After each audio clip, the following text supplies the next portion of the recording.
Hi friends, പുതിയൊരു വീഡിയോയിലേക്ക് എല്ലാവർക്കും സ്വാഗതം. അപ്പോൾ മഴയൊക്കെ ഏകദേശം എല്ലായിടവും തന്നെ കുറഞ്ഞു നിൽപ്പുണ്ട്. ഇപ്പോൾ കൂടുതലായിട്ടും വെയിലൊക്കെ ഉണ്ട്, ഇടയ്ക്കിടയ്ക്ക് വന്ന് മഴയൊക്കെ പെയ്യുന്നുള്ളൂ. അതുകൊണ്ട് തന്നെ നല്ല കാലാവസ്ഥയാണ്. അതുകൊണ്ട് മക്കൾ രാവിലെ സ്കൂളിലേക്ക് ഇറങ്ങിയേക്കുന്നതാണ് കേട്ടോ. ഇന്ന് ഞാൻ താഴെ വരെ കൊണ്ടുവിടാനായിട്ട് പോകുന്നില്ല. നമ്മുടെ പറമ്പിൻ്റെ അതിരിൻ്റെ അവിടെ നിന്ന് ഇങ്ങനെ നോക്കി നിന്നാൽ മതി, ഞങ്ങൾ പൊയ്ക്കോളാമെന്ന് പറഞ്ഞിട്ടുണ്ട്. കുക്കു നേരത്തെ പറഞ്ഞിരുന്നതാണ് കേട്ടോ, അമ്മ ഇനി താഴെ വരെയൊന്നും വരണ്ട, ഞങ്ങൾ പൊയ്ക്കോളാമെന്ന്. ഫത്തഹിനായിരുന്നു ഞാൻ കൂടെ ചെല്ലണമെന്ന് നിർബന്ധമുള്ളത്. എന്താണെങ്കിലും ഇന്ന് അവനും പറഞ്ഞു കേട്ടോ, അമ്മ വരണ്ട, ഇവിടെ നോക്കി നിന്നാൽ മതി എന്നൊക്കെ. അതുകൊണ്ട് തന്നെ പോകാം. എന്തായാലും പന്നിശല്യമൊക്കെ ഉള്ളതുകൊണ്ട് പേടിയായതുകൊണ്ടാണ് കൂടുതലും താഴെ കൊണ്ട് വിട്ടുകൊണ്ടിരുന്നത്. എന്താണെങ്കിലും ഇന്ന് അവർ തന്നെ പോയിട്ടുണ്ട്. മക്കൾ പോയ പുറകെ തന്നെ ഏലത്തേക്ക് ഒന്ന് നിരീക്ഷിക്കാനായിട്ട് ഞാൻ ഇറങ്ങിയതാണ്. അപ്പം ഏലത്തിന് മരുന്നടിക്കണമെന്ന് വെച്ചിട്ട് 2 ദിവസവും കൂടി ഒന്ന് തെളിഞ്ഞ് കഴിഞ്ഞതിന് ശേഷം അടിക്കാമെന്ന് വിചാരിച്ചു. ഇടയ്ക്കിടയ്ക്ക് മഴ പെയ്യുന്നുണ്ട്, അതുകൊണ്ട് തന്നെ മരുന്നടിച്ച് കഴിഞ്ഞാൽ പ്രയോജനം ഇല്ലാതെ പോകും. ഈ കാര്യം പറഞ്ഞു കഴിഞ്ഞാൽ ഇവിടെ എല്ലാ സ്ഥലങ്ങളിലും മരുന്നടിച്ച് കേട്ടോ, ഞാനേ ഉള്ളൂ അടിക്കാൻ താമസിച്ചേക്കുന്നത്. അത്യാവശ്യം പൂവൊക്കെ ഉണ്ട് കേട്ടോ. അത്യാവശ്യം നല്ല പറഞ്ഞാൽ നല്ല രീതിയിൽ തന്നെ പൂവുണ്ടെന്ന് പറയണം.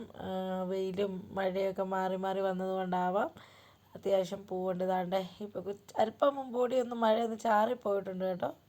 അതുപോലെ തന്നെ പറമ്പിലോട്ട് ഇറങ്ങുമ്പോൾ ഇപ്പോൾ ഒരുപാട് ശ്രദ്ധിക്കേണ്ട കാര്യം എന്ന് പറഞ്ഞു കഴിഞ്ഞാൽ ചക്കയൊക്കെ വീണ് ഇങ്ങനെ അളിഞ്ഞ് കിടക്കുകയാണ്. അപ്പോൾ ചവിട്ടി തെന്നി വീഴാനുള്ള സാധ്യതയുണ്ട്. അതുകൊണ്ടൊക്കെയാണ് കേട്ടോ ഏലത്തിൻ്റെ വീഡിയോ അധികം ഞാൻ കാണിക്കാഞ്ഞത്. ക്യാമറയും പിടിച്ചുകൊണ്ട് മുന്നോട്ട് നടന്ന് വരുമ്പോഴായിരിക്കും എവിടെയെങ്കിലും തെന്നി വീഴുന്നത്. അതുപോലെ അവിടെ ഇവിടെ എല്ലാം ചക്കപ്പഴം ചാടിക്കിടക്കുകയാണ്. അപ്പോൾ ഞാൻ പറഞ്ഞിരുന്നു എന്നും ഏലത്തിൻ്റെ ചുവട്ടിലൂടെ നടക്കുമെന്ന്. ചില ദിവസമേ ഉള്ളൂ കേട്ടോ മക്കളെ സ്കൂളിൽ വിട്ട പുറകെ തന്നെ നടക്കുന്നത്.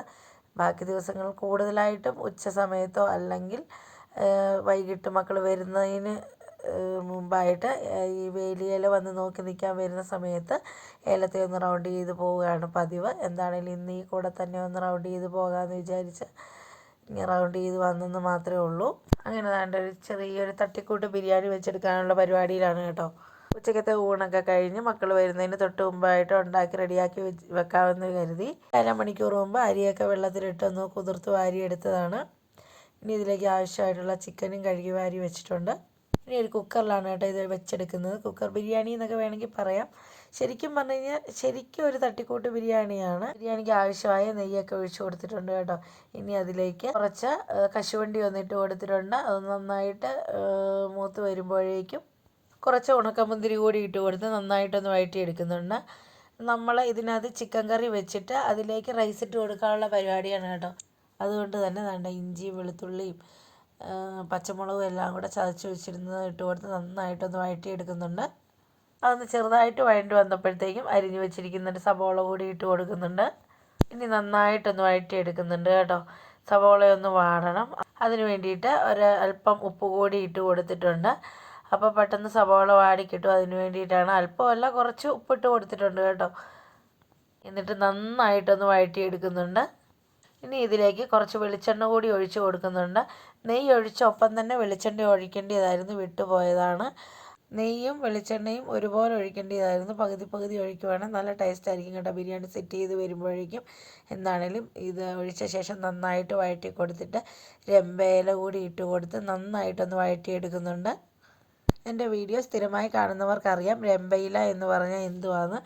ആദ്യമായിട്ട് കാണുന്ന കൂട്ടുകാരൊക്കെ ഉണ്ടെങ്കിൽ അവർക്ക് അറിയാൻ വേണ്ടി പറഞ്ഞു തരികയാണ്. രമ്പയില അല്ലെങ്കിൽ ബിരിയാണി കൈത എന്ന് പറയും. നല്ല ടേസ്റ്റും മണമൊക്കെയാണ് കേട്ടോ അതിട്ട് കൊടുക്കുമ്പോൾ. അതുകൊണ്ടാണ് ഞാൻ ഇറച്ചിക്കറിക്കും ബിരിയാണിക്കൊക്കെ ഇതിട്ട് കൊടുക്കും. തേങ്ങാച്ചോറിനൊക്കെ ഞാനിത് ചേർത്ത് കൊടുക്കാറുണ്ട്. ഇനി ഇതിലേക്ക് ചേർത്ത് കൊടുത്തിരിക്കുന്ന കുറച്ച് ക്യാരറ്റ് ഒന്ന് ചോപ്പ് ചെയ്ത് വെച്ചിട്ടുണ്ട്. അതുകൂടി നന്നായിട്ടൊന്നിട്ട് കൊടുത്ത് വഴറ്റിയെടുക്കുന്നുണ്ട്. ഇതെല്ലാം കൂടി നന്നായിട്ടൊന്ന് വഴണ്ട ഒരു ഗോൾഡൻ കളറിലേക്ക് വരുമ്പോഴേക്കും കുറച്ച് പെരിഞ്ചീരകമാണ് ഇട്ട് കൊടുത്തിരിക്കുന്നത്. ഇതാണ് ഞാൻ പറഞ്ഞ പൊതുവേ തട്ടിക്കൂട്ട് ബിരിയാണിന്ന്. ബിരിയാണി വെക്കാൻ അറിയാമെങ്കിലും കുറേയൊക്കെ കുക്കർ അടുപ്പിൽ വെച്ച് ചൂടായപ്പോഴത്തേക്കും മറന്നു പോയെന്ന് തന്നെ പറയാം കേട്ടോ. ആ നെയ്യ് ഒഴിച്ച പുറകെ ഗ്രാമ്പു, ഏലക്ക, പട്ട, പെരിഞ്ചീരകമൊക്കെ ഇട്ട് കൊടുക്കേണ്ടിയായിരുന്നു. പറ്റിയില്ല, ആദ്യം വിട്ടുപോയെന്ന് തന്നെ പറയണം. എന്താണേലും വഴുത്തിക്കൊണ്ടിരിക്കുമ്പോൾ തന്നെ ഇട്ട് കൊടുക്കാൻ ഓർത്തു. അപ്പോൾ അതുകൂടി അങ്ങ് ഇട്ട് കൊടുത്തിട്ട് ഇനി ഇതേണ്ട ആവശ്യത്തിന് മുളക് പൊടിയാണ് കേട്ടോ ഇട്ട് കൊടുക്കുന്നത്. അതിനുശേഷം മല്ലിപ്പൊടി ഇട്ട് കൊടുത്തിട്ടുണ്ട്. ഇനി ഇതിലിട്ടിട്ട് കൊടുക്കുന്നത് ബിരിയാണി മസാലയാണ് കേട്ടോ. ബിരിയാണി മസാല ഇട്ട ശേഷം നന്നായിട്ടൊന്ന് വഴറ്റിയെടുക്കണം. ഇട്ട് കൊടുത്ത പൊടിയുടെയൊക്കെ പച്ചമണം മാറുവോളം നന്നായിട്ട് വഴറ്റിയെടുത്തിട്ടുണ്ട്. ഇനി ഇതിലേക്ക് ഇട്ട് കൊടുത്തിരിക്കുന്ന ഒരു മാഗി ക്യൂബ്സ് ആണ് കേട്ടോ. അതിവിടെ ഇരുന്നതാണ്. അപ്പം കഴിഞ്ഞ പ്രാവശ്യം ബിരിയാണി ഉണ്ടാക്കിയപ്പോൾ ഇങ്ങനെ ഇട്ട് കൊടുത്തപ്പോൾ നല്ല ടേസ്റ്റ് ആയിരുന്നു കേട്ടോ. അതുകൊണ്ട് മാത്രം ഇട്ട് കൊടുത്തതേ ഉള്ളൂ. ഓപ്ഷനാണ്, നിങ്ങൾക്ക് വേണമെങ്കിൽ ഇട്ട് കൊടുത്താൽ മതി, നിർബന്ധമൊന്നുമില്ല. അത് ഇട്ട് കൊടുത്ത് നന്നായി ഇളക്കിയ ശേഷം ഇതിലേക്ക് ചിക്കനാണ് കേട്ടോ ഇട്ട് കൊടുക്കുന്നത്. ആവശ്യത്തിന്, അതായത് ബിരിയാണിയിൽ കുറച്ച് ചിക്കനേ ഞാൻ ഇട്ട് കൊടുക്കുന്നുള്ളൂ. കുറച്ച് 1/2 കിലോ അരിയുടെ ബിരിയാണിയെ വെക്കുന്നുള്ളൂ കേട്ടോ. അതുകൊണ്ട് തന്നെ വളരെ കുറച്ച് ചിക്കനാണ് ഇട്ട് കൊടുക്കുന്നത്. അപ്പം ആവശ്യത്തിന് ചിക്കൻ ഇട്ട് കൊടുത്ത ശേഷം നന്നായിട്ടൊന്ന് വഴറ്റിയെടുക്കുന്നുണ്ട്. കുക്കറിൽ ബിരിയാണി വെച്ചെടുക്കാൻ വളരെ ഈസിയാണ്. അതുകൊണ്ടാണ് മക്കൾ സ്കൂൾ വിട്ട് വരുന്നതിന് മുമ്പ് ഇത് കുക്കറിൽ പെട്ടെന്ന് വെച്ചെടുക്കുന്നത്. പെട്ടെന്ന് തോന്നിയ ഒരു ഇതാണ് കേട്ടോ. എന്നാൽ ഇന്ന് പിള്ളേർ വരുമ്പോഴത്തേക്കും ഒരു ബിരിയാണി സെറ്റ് ചെയ്തേക്കാമെന്ന് വിചാരിച്ചിട്ട് പെട്ടെന്നങ്ങ് കുക്കറിലേക്ക് സെറ്റ് ചെയ്തെടുത്താണ്. ഇനി ഇതിലേക്ക് കുറച്ചൊരു തൈര് കൂടി ഒഴിച്ച് കൊടുക്കുന്നുണ്ട്. അപ്പോൾ ചിക്കൻ നല്ല സോഫ്റ്റായിട്ട് കിട്ടും കേട്ടോ. അതിന് വേണ്ടിയിട്ടാണ് ഈ തൈര് ഒഴിച്ച് കൊടുക്കുന്നത്. വേണേൽ തൈരൊക്കെ ഒഴിച്ച് മസാലയൊക്കെ പുരട്ടി വെച്ചാലും കുഴപ്പമില്ല. ഇത് ഞാൻ പറഞ്ഞില്ലേ പെട്ടെന്ന് സെറ്റ് ചെയ്തെടുക്കുന്നതാണ്. അതുകൊണ്ടാണ് നേരെ കുക്കറിലേക്ക് തന്നെ ഒഴിച്ച് കൊടുക്കുന്നത് കേട്ടോ. അതിന് ശേഷം നന്നായിട്ടൊന്ന് വഴറ്റിയെടുത്തിട്ടുണ്ട്. ഇനി 1 ഗ്ലാസ് അരിക്ക് 1.5 ഗ്ലാസ് വെള്ളം എന്ന രീതി കണക്കാക്കിക്കൊണ്ട് വെള്ളം ഒഴിച്ച് കൊടുക്കണം. ഞാനിവിടെ അളന്ന് വെച്ചിരിക്കുന്നതാണ്. ഇവിടെ ഞാൻ കറക്റ്റ് 1/2 കിലോ അരി എടുത്തിട്ടുണ്ട്. അതിനാവശ്യമായ വെള്ളമാണ് കേട്ടോ ഒഴിച്ച് കൊടുത്തിരിക്കുന്നത്. വെള്ളം ഒഴിച്ച് കൊടുത്ത ശേഷം തന്നെ പുറകെ അരിയും കൂടി ഇട്ട് കൊടുത്തിട്ടുണ്ട്. ഇനി ഇതാണ് നന്നായിട്ടൊന്ന് ഇളക്കി കൊടുത്തിട്ടുണ്ട്. ഇതിന് നമ്മൾ ചിക്കൻ കറി വെച്ചപ്പോൾ തന്നെ ഉപ്പ് ചേർത്തിട്ടുണ്ട് കേട്ടോ. അതുകൊണ്ട് കുറച്ച് ഉപ്പ് കൂടി ഒന്ന് ചേർത്ത് കൊടുക്കണം. ഒരുപാട് ഉപ്പ് ചേർക്കണ്ട, വളരെ കുറച്ച് ഉപ്പ് കൂടി ഒന്ന് ചേർത്ത് കൊടുത്താൽ മതി. ഉപ്പ് ചേർത്ത് കൊടുക്കുന്ന ഭാഗം വീഡിയോയിൽ കിട്ടിയിട്ടില്ല. എന്താണ്ട് ഉപ്പൊക്കെ ചേർത്ത് കൊടുത്ത് നന്നായിട്ടൊന്ന് ഇളക്കിയ ശേഷം കുക്കർ അടച്ച് വെച്ചു. ഇനി ഇതിന് വേണ്ടി സൈഡുകളൊക്കെ ഒന്ന് റെഡിയാക്കി എടുക്കണം. സല്ലാസ് ഉണ്ടാക്കാനായിട്ട് ഇവിടെ ക്യാരറ്റും സവോളയും പച്ചമുളകും ഒക്കെ അരിഞ്ഞു വെച്ചിട്ടുണ്ട് കേട്ടോ. ഇനി ഇതിലേക്ക് ആവശ്യത്തിന് തൈര് കൂടി ചേർത്ത് കൊടുക്കണം. നല്ല നാടൻ തൈരാണ് കേട്ടോ. അപ്പം പുളിയും ഒക്കെ കറക്റ്റ് ആയിരിക്കും. ഇനി ആവശ്യത്തിന് ഉപ്പ് കൂടി ചേർത്ത് കൊടുത്തിട്ടുണ്ട്. ഇനി ഇതിനെ നന്നായിട്ടൊന്ന് മിക്സ് ചെയ്തെടുത്താൽ മതി. സല്ലാസ് ഇവിടെ റെഡിയാണ്. ഞാനിവിടെ ബിരിയാണി ഉണ്ടാക്കിക്കൊണ്ടിരുന്നപ്പോൾ തന്നെ മക്കൾ സ്കൂൾ പോയിട്ട് വന്നു കേട്ടോ. അപ്പോൾ ഒറ്റയ്ക്കായതുകൊണ്ട് തന്നെ അപ്പം കുറച്ച് താമസം എടുക്കുന്നുണ്ട്.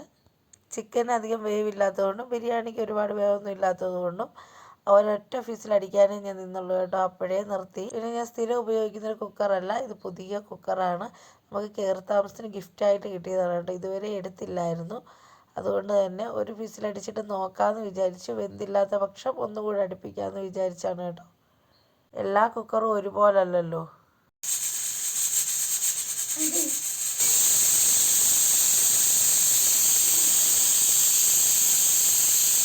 അങ്ങനെ കുക്കറിൻ്റെ ആവിയൊക്കെ പോകുമ്പോഴേക്കും ഇവിടെ പപ്പടം കൂടി പൊരിച്ചെടുക്കുന്നുണ്ട് കേട്ടോ.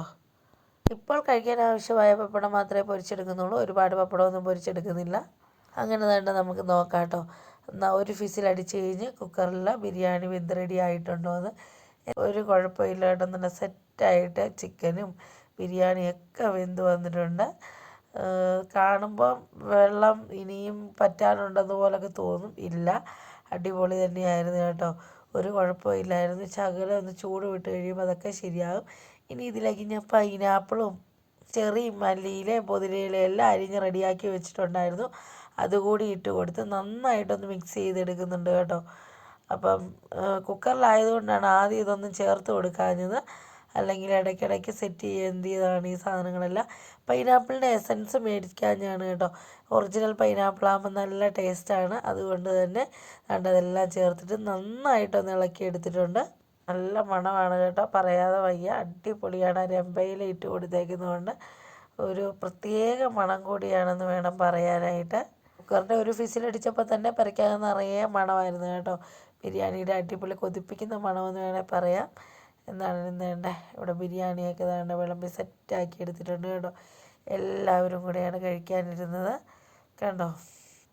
കാക്കുവിൻ്റെ ഒരു കുറവ് മാത്രമേ ഉള്ളൂ കേട്ടോ. കാക്കു പണിക്ക് പോയേക്കുമായിരുന്നു, വന്നില്ലായിരുന്നു. രാത്രിയിലത്തേക്കെല്ലാം മക്കൾ സ്കൂൾ വിട്ട് വന്ന ഉടനെ കൊടുക്കാൻ വേണ്ടിയിട്ടായിരുന്നു. അപ്പോൾ പറ്റിയില്ല, റെഡിയായി കിട്ടിയില്ല മക്കൾ വരുന്നതിന് തൊട്ട് മുമ്പായിട്ട്. എന്താണെങ്കിലും അവർ വന്ന് ഒരു അരമണിക്കൂറിനുള്ളിൽ തന്നെ എല്ലാം റെഡിയാക്കി എടുത്ത് കേട്ടോ. ഒരുപാട് താമസമൊന്നുമില്ല. ഇങ്ങനെ ബിരിയാണി വെക്കുമ്പോൾ പെട്ടെന്ന് തന്നെ വെക്കാനായിട്ട് പറ്റും. അതുകൊണ്ട് തന്നെയാണ് ഇങ്ങനെ കുക്കറിൽ വെച്ചെടുത്തതും. അപ്പോൾ അടിപൊളിയായിട്ട് പെട്ടെന്ന് തന്നെ ബിരിയാണി സെറ്റ് ചെയ്ത് ഇട്ടിട്ടുണ്ട് കേട്ടോ. കുക്കറിലൊക്കെ വെച്ചെടുക്കുന്നത് ഇങ്ങനെയൊന്ന് വെച്ച് നോക്കുവാണെങ്കിൽ അടിപൊളിയായിട്ട് കിട്ടും. അപ്പോൾ ഇന്നത്തെ വിശേഷങ്ങൾ ഇത്രയൊക്കെ തന്നെ ഉള്ളൂ കേട്ടോ. കൂടുതൽ വിശേഷങ്ങളൊക്കെ ആയിട്ട് അടുത്തൊരു വീഡിയോയിൽ കാണും വരെ ബൈ ബൈ.